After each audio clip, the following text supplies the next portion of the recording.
안녕하세요. 전기차 알려주는 남자 전차남입니다. 안녕하세요. 전차남입니다. 오늘은 테슬라가 만들고 있는 옵티머스 로봇에 대해서 이야기를 해보겠습니다.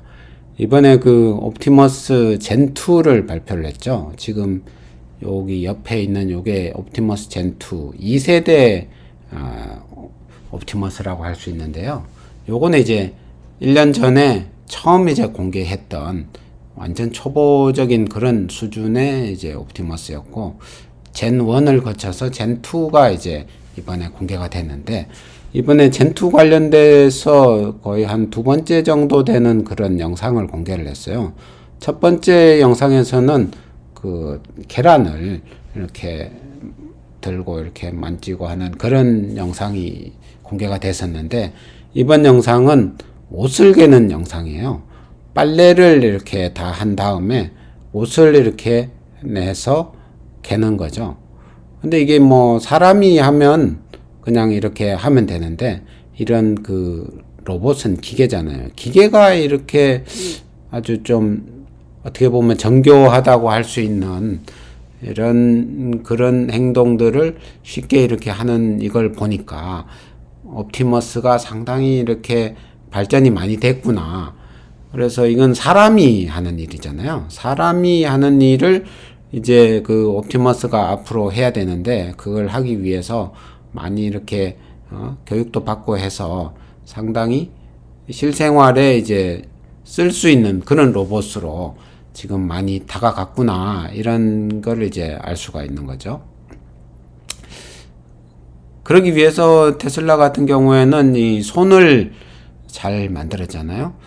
다른 그 로봇 회사들은 손을 잘 못 만들고 있는데, 테슬라는 이 로봇의 손을 아주 그 사람처럼 이렇게 자연스럽게 움직이도록 잘 이렇게 만든 부분이 있고, 그 다음에 이제 팔이라든가 이런 거는 이제 저기 팔뚝에 보면 이렇게 액추에이터, 이걸 이제 이쪽에 발이나 종아리나 이런 데 이제 움직일 수 있도록 밀었다 당겼다 이런 형태로 근육의 역할을 하는 거죠.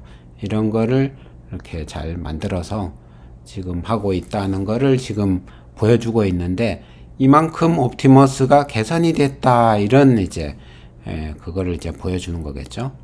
그래서 테슬라 같은 경우에는 내년쯤에 이제 이거를 그 대량 생산을 하겠다, 이런 계획을 가지고 있고, 가격은 한 2만 불 정도, 우리 돈으로 하면 한 2,500만 원 조금 더 넘는 그런 정도의 금액에 이거를 판매를 하겠다, 이렇게 이제 이렇게 이야기를 하고 있죠.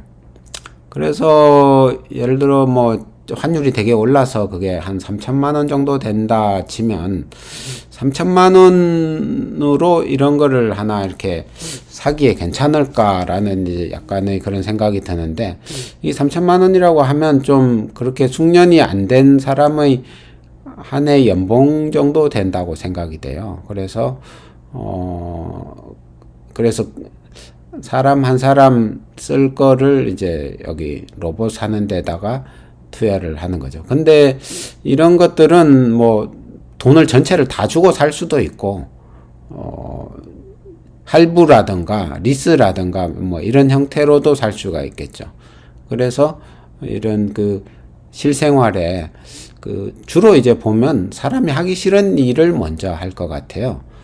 예를 들어가 위험한 일이라든가 아니면 단순 반복 작업이라든가, 뭔가 이제 머리를 별로 안 써도 되는, 다들 싫어하는 노가다 같은 그런 거 있잖아요. 그런 거에 먼저 투입이 될 것 같고, 위험한 그런 거, 지저분한데 뭐 이런 것들, 뭐 예를 들어 뭐 광산에서 저걸 석탄을 캔다던가 뭐 이런 것들 하기 싫잖아요. 사막에서 뭘 이렇게 뭐 삽질을 한다던가 이런 것도 다들 하기 싫잖아요. 하기 싫은 이런 부분에 먼저 도입이 되지 않을까.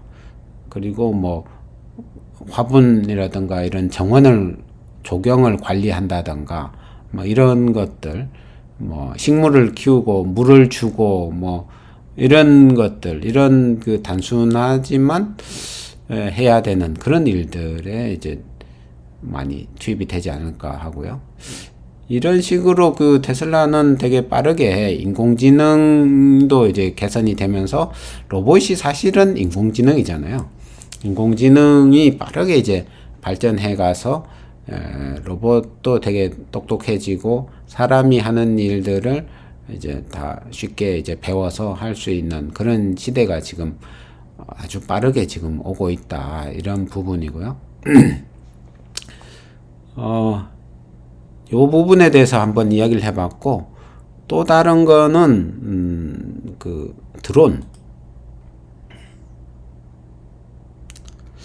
드론에 대해서 좀 이야기를 해볼까 하는데, 테슬라가 드론을 만들 것인가, 드론 사업에 진출할 것이냐, 이런 부분에 이제 좀 관심이 있잖아요.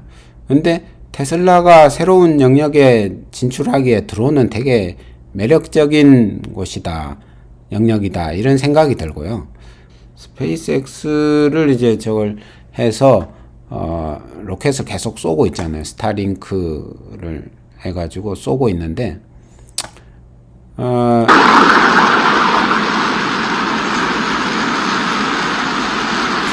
이게 드론이라고 생각을 해보죠. 테슬라는 스페이스X는 엄청나게 큰 드론부터 이제 시작을 하는 거죠. 이거는 워낙 큰 스타쉽이고, 이거 아니더라도 팔콘 헤비 이런 것만 해도 일반적인 DJI 드론 이런 거와는 비교가 안 될 정도로 큰 드론을 먼저 하는 거잖아요. 그런 걸 하다가 점점 작은 드론으로 UAM 뭐 한 6명 태우거나 8명 태우거나 뭐 한 20명 이내로 태우는 그런 UAM 같은 걸로 내려오는 거는 쉬운 일이다. 그리고 이미 이런 큰 드론 같은 이런 게 이제 제대로 뭐 착륙하고 뭐 쏘고 재활용하고 이런 기술에 대한 노하우는 되게 많이 그게 축적이 돼 있다 보니까 작은 쪽으로 내려오는 거는 그렇게 어려운 일이 아닐 것이다. 그래서 테슬라가 앞으로 UAM이나 드론 이런 쪽으로 진출할 가능성이 매우 높아 보인다. 이런 이야기를 말씀을 드리고요. 오늘은 여기까지 하겠습니다.